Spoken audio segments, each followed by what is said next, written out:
This is an ideal setting for an ambush, a common hunting strategy for lions.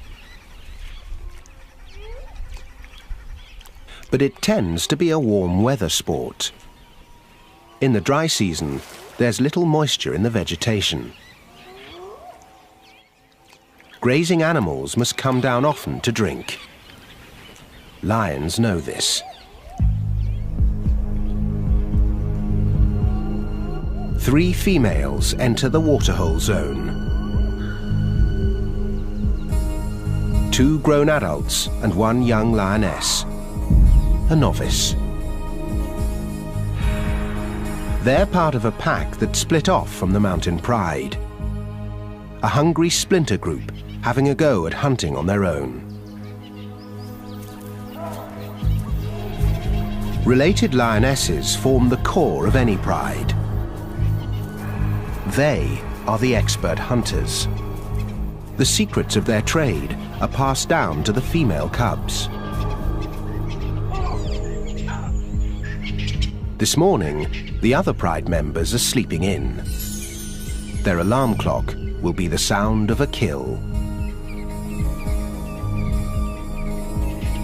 If the trio is successful.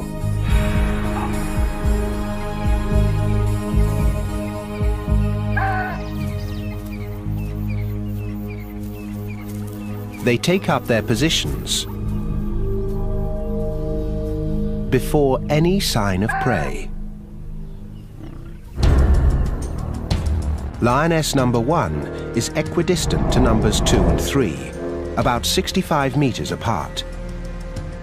None of them is stationed more than 45 meters from the waterhole. This triangle formation means only one thing: the ambush. They surround the waterhole while leaving enough room for prey to enter. Experience tells them prey will probably come from this direction, then down a hill that leads to a popular drinking spot. Now they wait. The ambush requires perfecting a vital skill: patience.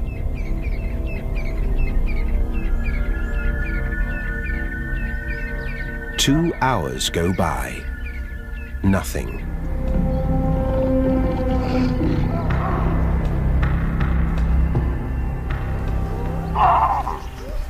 After 3 hours, a sound.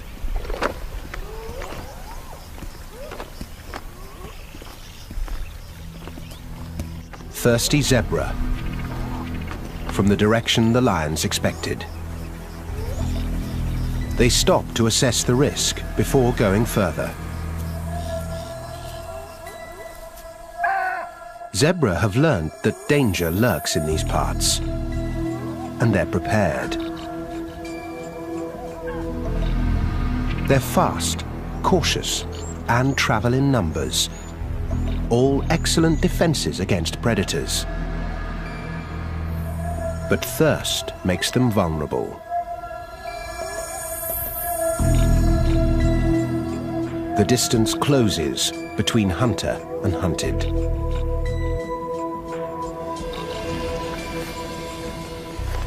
Lions are fast, but only in short bursts. If they don't get close enough, their prey will outrun them. Too close, and they'll give themselves away.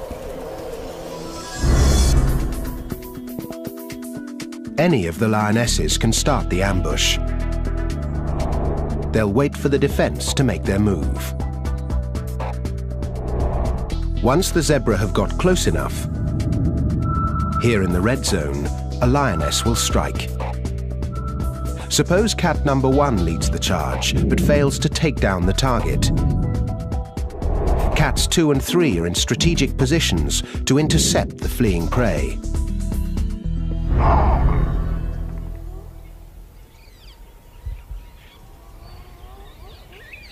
Finally, thirst trumps fear.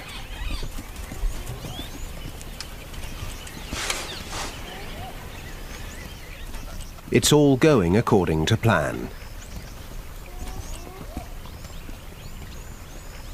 until some spectators show up. Swainson's spurfowl will screech when they sense a threat. The zebra will then be alerted to the hunter's plot. This cat must remain calm, or the ambush goes up in smoke.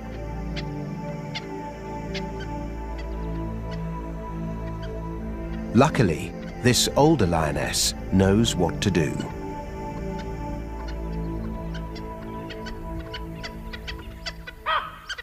Remaining still, she convinces them there's no danger, and the hunt is still on.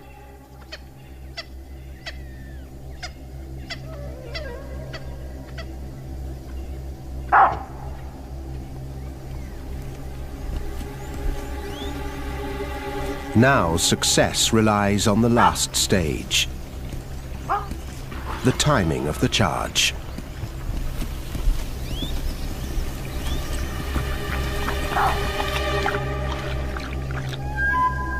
How do you know when it's right? No one can say for sure. It takes that unknown, unquantifiable factor. Experience.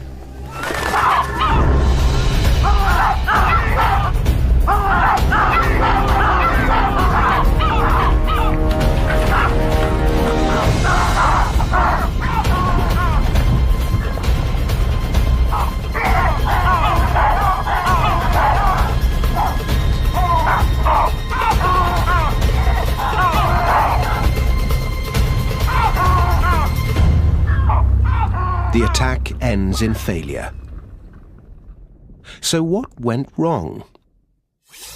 The lionesses have taken 5 hours to reach this critical point of the hunt.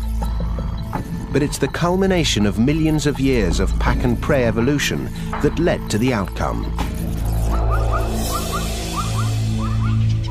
In this round of the age-old game, the defense triumphed. Perhaps we should ask, what went right for them? Many prey species have evolved to live in herds, and there are many benefits. Safety in numbers, for one, and more scouts to look out for danger. Perhaps they saw or heard the lions before the charge. But looking back, we see the trio flawlessly getting into position. Quiet, stealthy walking and artful camouflage. Perhaps the zebra picked up an alarm call from another species. Not the spurfowl. Here, the lioness's passive concealment preempted detection. But she couldn't do anything about another spectator. Like birds, baboons send out alarm signals when predators are in the vicinity. But the zebra didn't seem to react to their distant call. What is clear, if you look closely, is a problem with the charge. It seems the timing was off. The culprit? The rookie. As with many youngsters, she lacked patience. The ambush might have worked if the lioness waited for the zebra to move into the ideal position for the net to close. The retreating herd would have been cut off by the waterhole and blocked by the other hunters. But the inexperienced cat jumped the gun and scared the zebra back up the hill and away.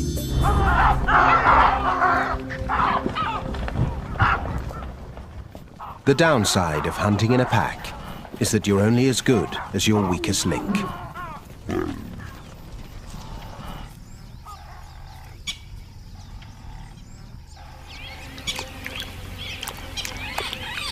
The cat's sole compensation today is a cool drink. But this wasn't a waste of precious lion time. It's excellent training for the youngster, and therefore the entire pride.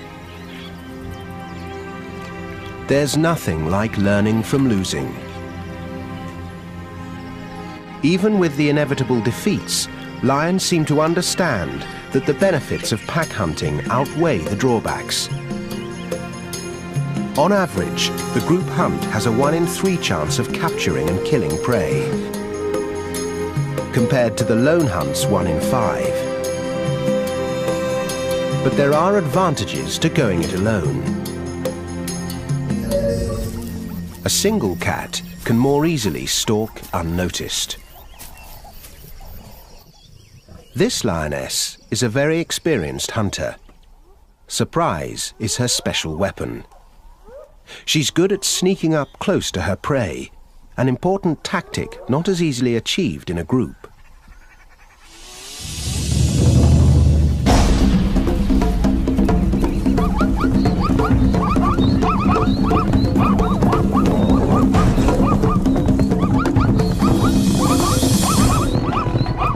Without her perfectly adapted claws, success would be elusive.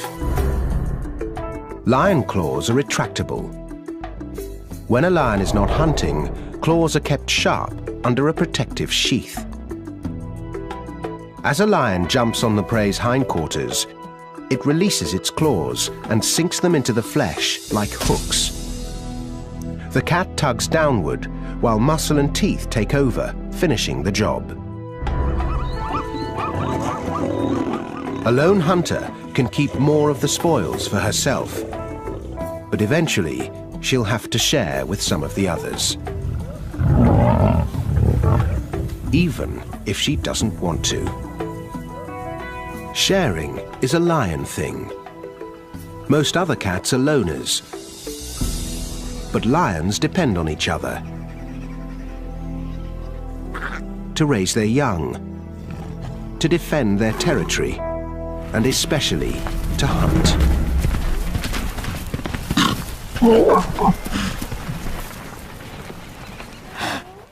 It's their extraordinary ability to coordinate their attacks that gives them an edge.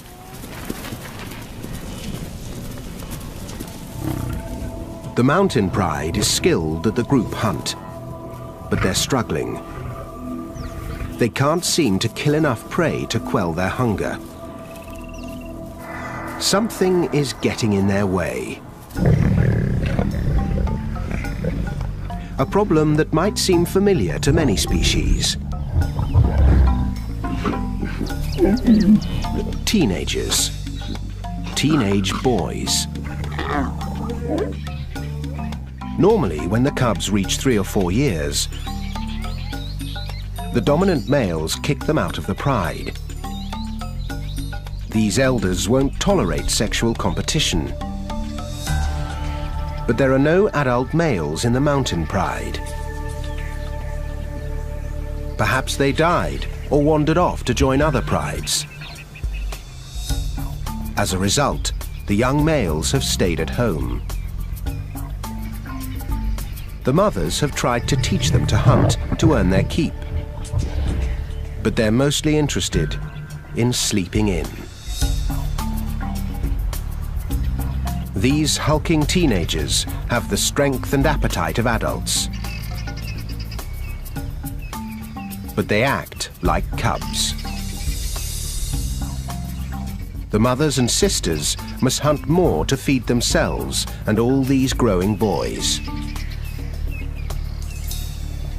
If the females don't kill more and bigger prey, the whole pride will be in jeopardy.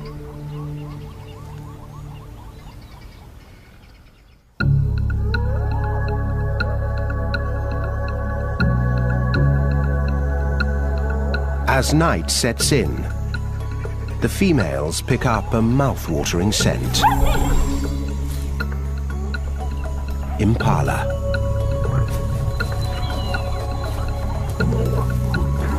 For a lion, an antelope like an impala is not a lavish meal, just daily grub. But this doesn't make the hunt any easier.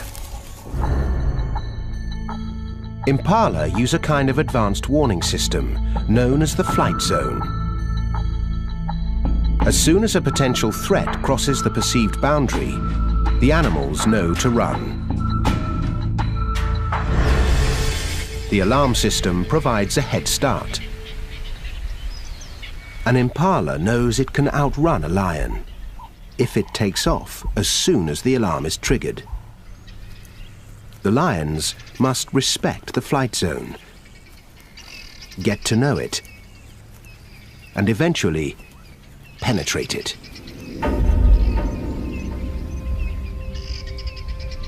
They must get as close as possible to their prey without being detected. This is because lions are built for speed, not for distance. Like all cats, they stand on the balls of their paws. This allows them to dig their toes in, bend their feet, and propel themselves forward, giving them a flying start. Their muscles snap into action. Made for the sprint, lion muscles extend over the entire length of the leg. They're fueled by glycogen, a chemical that releases a concentrated burst of energy when needed.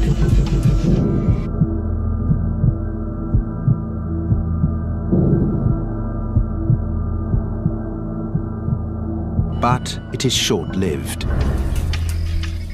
A lion may be able to hit its top speed of 60 kilometers an hour in a split second, but it can only maintain it for 90 meters. Prey like antelope or zebra have hooves that lack the bending ability of paws, so are slower off the mark.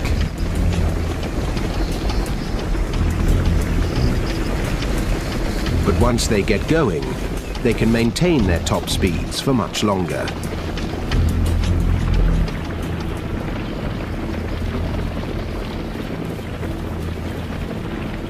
Some antelope can reach 80 kilometers an hour and leap 9 meters in a single bounce, 3 meters high.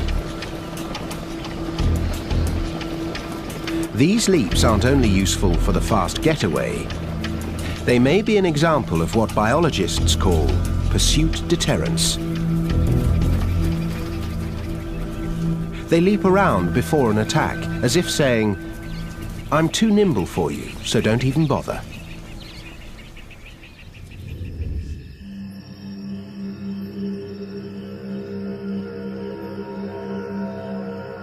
The hunters quietly slip toward the prey.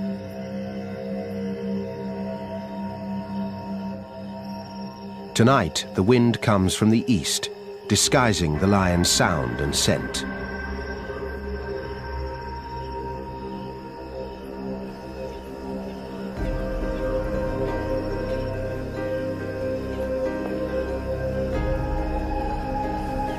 They fan out into the darkness, forming a line from one angle.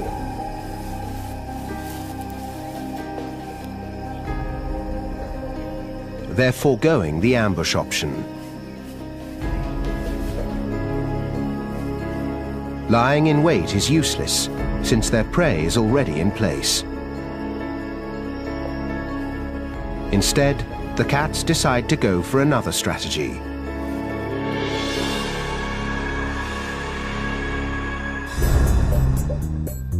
Five cats will form a line, staying within eye contact of each other. They'll want to get close enough for the collective sprint while remaining outside the flight zone. If the outer lions cover the wings while the inner ones cover the center, their chances of catching impala will increase. The lionesses on the wings should start the charge. Some impala will leap away, but others might run towards the middle, where they can be intercepted.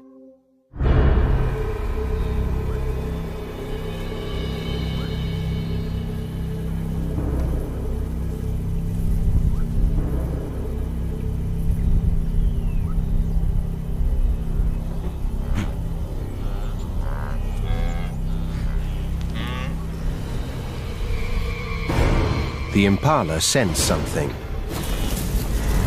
They start to jump.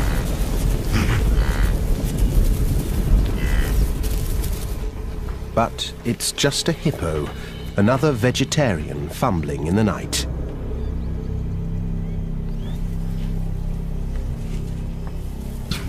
Again, a noise. Just another herbivore. The hunters turn this distraction into an opportunity.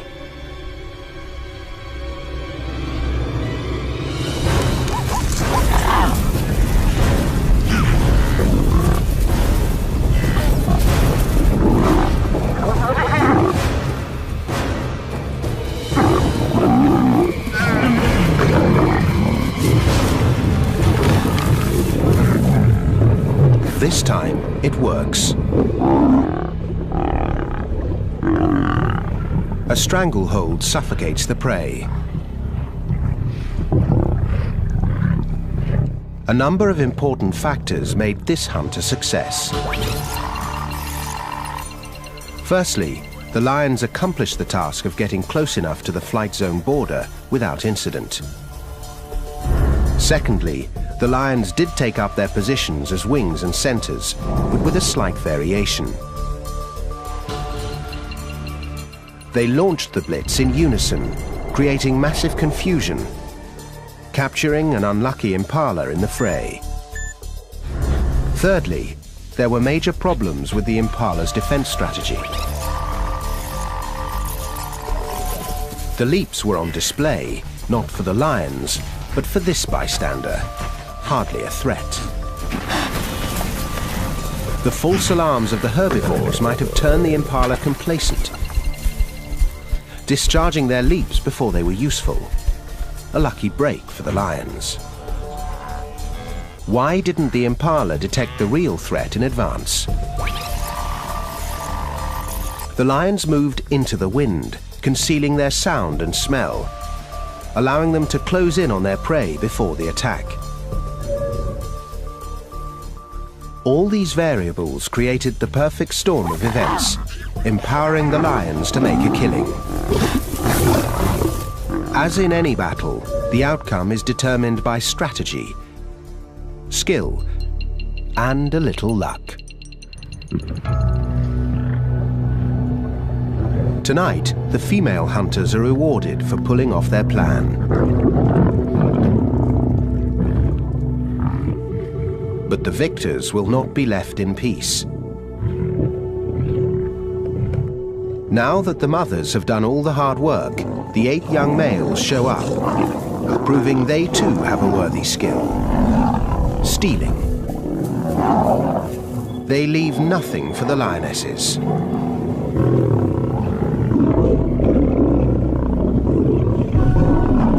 But even among the freeloaders, there is little to go around. One impala weighs about 60 kilograms, so would barely satisfy a couple of lions in one sitting. For us, this would be like a large family sharing one sandwich for dinner.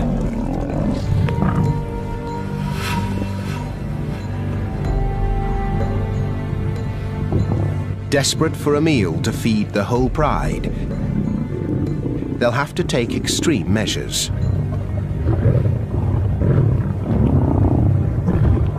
Next time, the hunters will attempt to take down the ultimate prize: the tallest animal in the world. Most lions would attempt to pick on someone closer to their own size.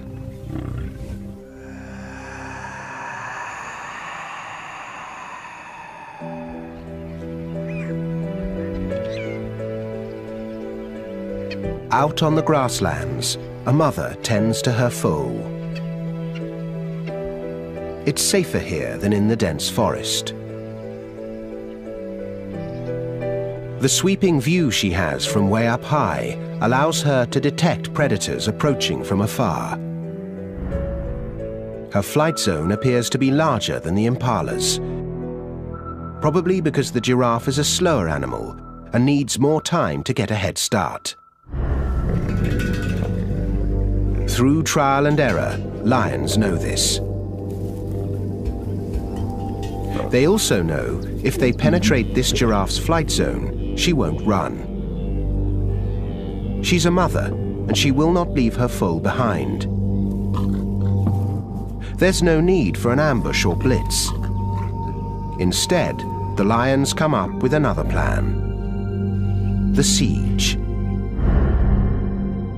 Ideally, this tactic requires surrounding the prey and pushing in.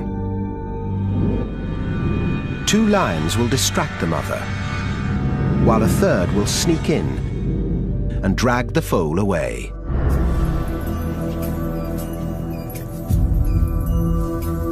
The lions creep close, encircling their target, blending in.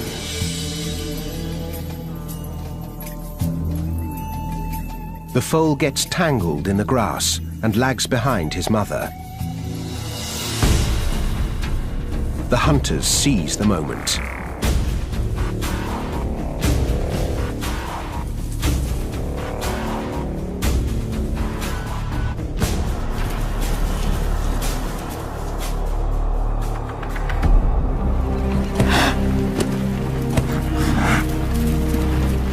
The lions pull off the first phase of the strategy.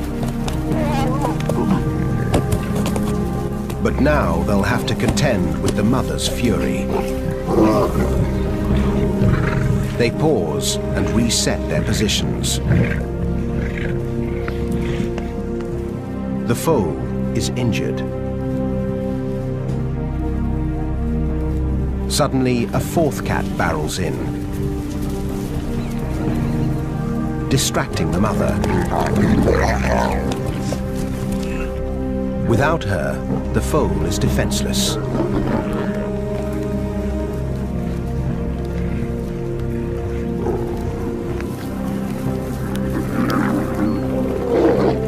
But the mother returns with a vengeance.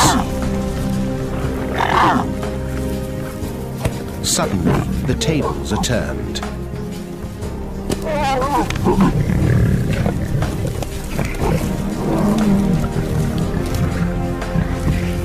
But the giraffe has made a fatal error. While lunging, her powerful hoof hits her foal.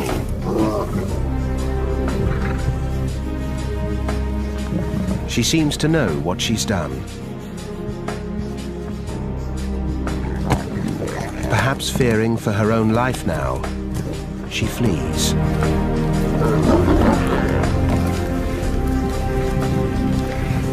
It's over.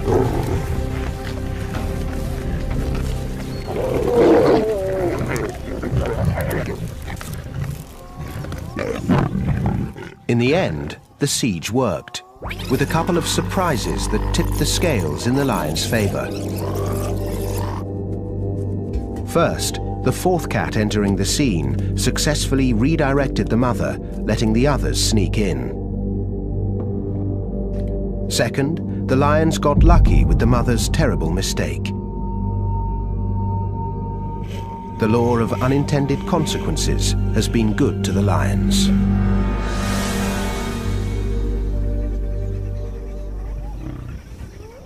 But a large lion family needs much more protein than the foal can provide.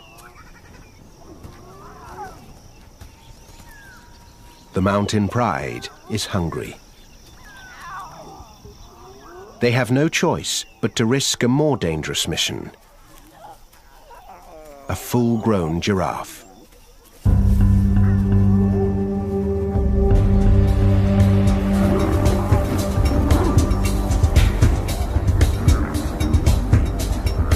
The odds are against them. How will they go after the mighty giant? They start with a move to the right location.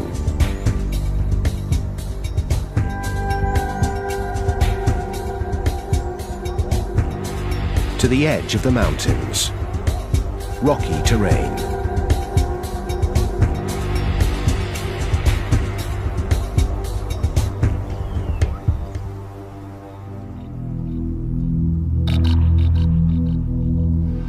Here, the male giraffe feed off the thick acacia trees. And here, they're more vulnerable to attacks. Because here, their main defense is useless. Giraffe can't easily run over the rocks. In fact, they're stumblers. Their height serves them well, except when it comes to stability. Once felled, getting back up is tough. Lions observe this. The giraffe's other excellent defense, seeing far across the grasslands, is also compromised in the forest.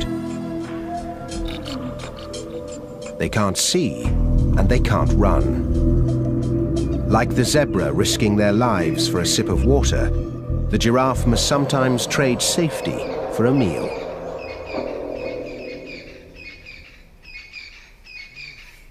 The pride enters the male giraffe territory, gearing up for the challenge.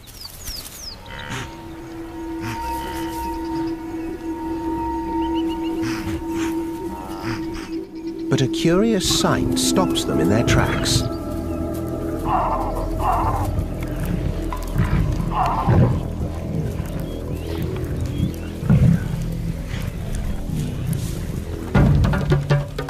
The battle of the necks. Two males wrestle to establish dominance. As they age, the bones on their skulls grow and toughen. The duel may look graceful, but a well-placed blow is like a wrecking ball crashing into the neck.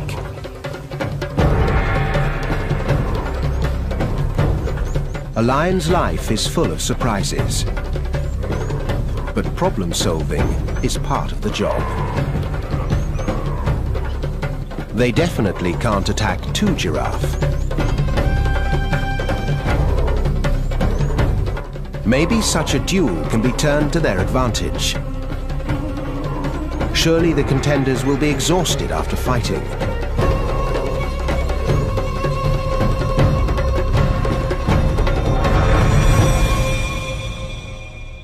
By the end of the day, the winner is declared. He can take a break. But the giraffe that loses the contest is in jeopardy of losing even more. The lions trail their quarry behind the shield of darkness.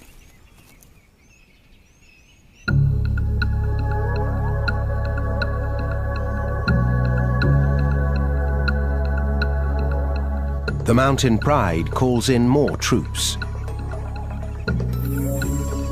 6 females join forces tonight. Their chances are slim, but they use the night to their advantage. Giraffe struggle to see lions in the darkness. But lion eyes are perfectly adapted to nocturnal hunting. Millions of rods in the retina enhance their ability to detect shapes in low light conditions. A layer in the back of the eyeball works like a mirror. It bounces light back through the retina, making objects appear brighter. It's also responsible for the eerie glow in their eyes.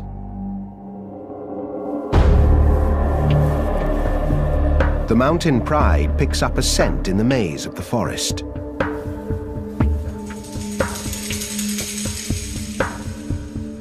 It leads them to this silent giant.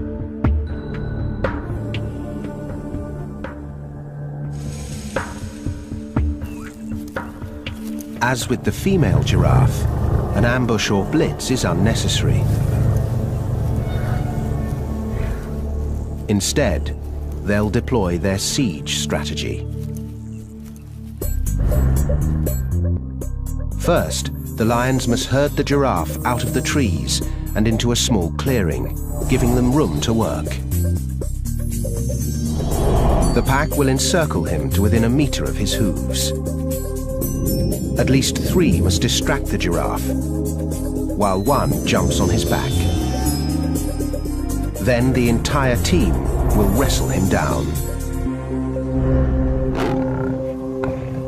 The giraffe has only one option: to fight.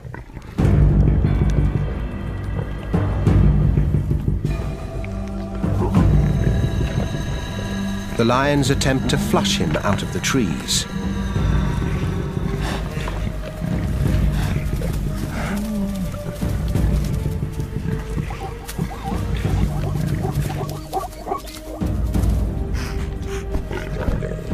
In the clear, they circle their prey, right under his hooves.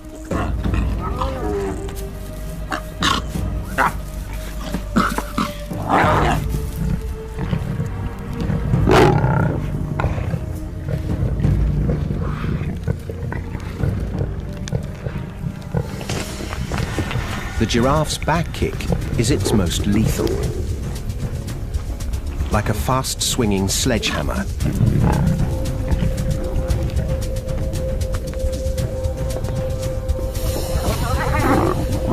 But lions have learned to weave in and out of the legs to avoid the hoof punch.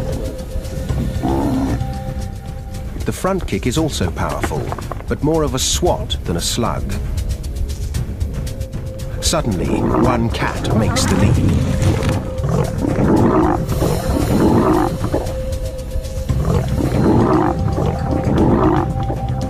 But another takes a kick in the face.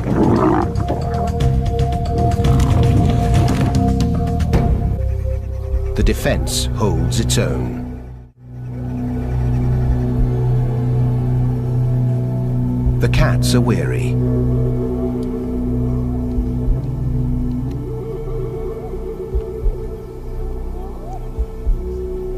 The combatants are locked in an uneasy truce.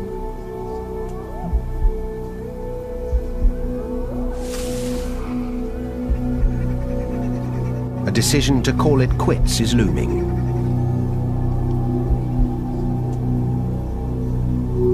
Until a surprise.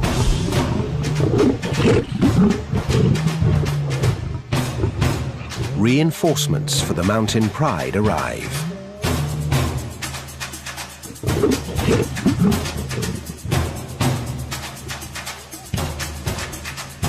It's the young males, the ones who have hardly ever worked for their food.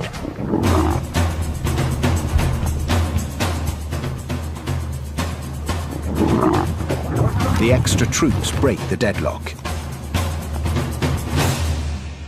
In the darkness, the battle ends.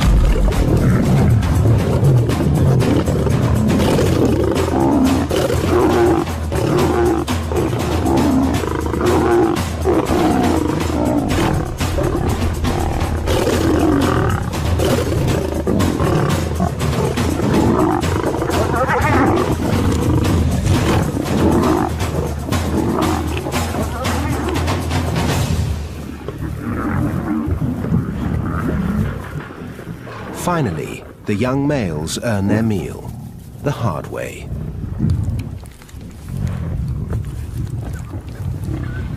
Let's take a second look and examine what worked for the lions. 1. They found the right spot for hunting giraffe. In rocky terrain with no place for the prey to run. 2. They made their move at night, when giraffe can hardly see lions approaching.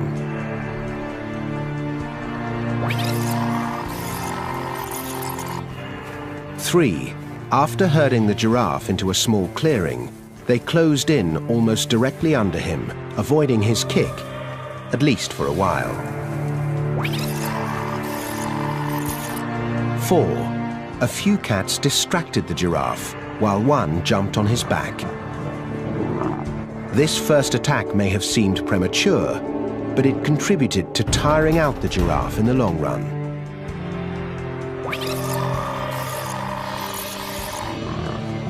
5. Remember the lioness who received the blow. In slow motion, we can see she actually twists her body backward, avoiding the thrust of the kick. This acrobatic defense allowed her to avoid an injury and stay in the fight. 6. If you look closely, you'll see a rotation. Some lions moved in while others retreated. They were tired, but would have been exhausted if they hadn't taken turns.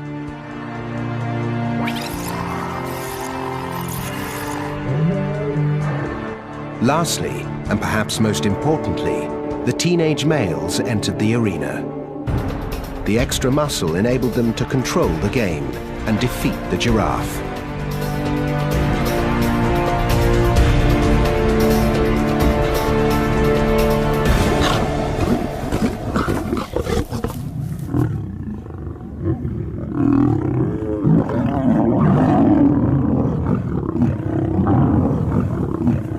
At last, there's enough food to satisfy the entire mountain pride.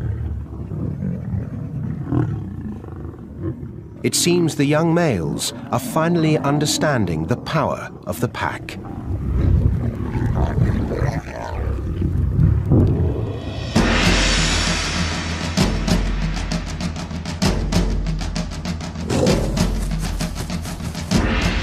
This death, this meal, did not happen merely by chance.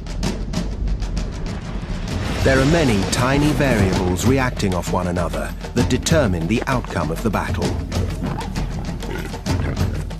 The mastery of perfect timing, the fine-tuning of sensory skills, the fervent dance of defense. But it is this power of cooperation that has worked to the lion's advantage. The mountain pride has learned to take down the tallest animal in the world by pooling their expertise into team tactics. A smart move in the ever-changing duel of life and death, played out on the battlefield of the wild.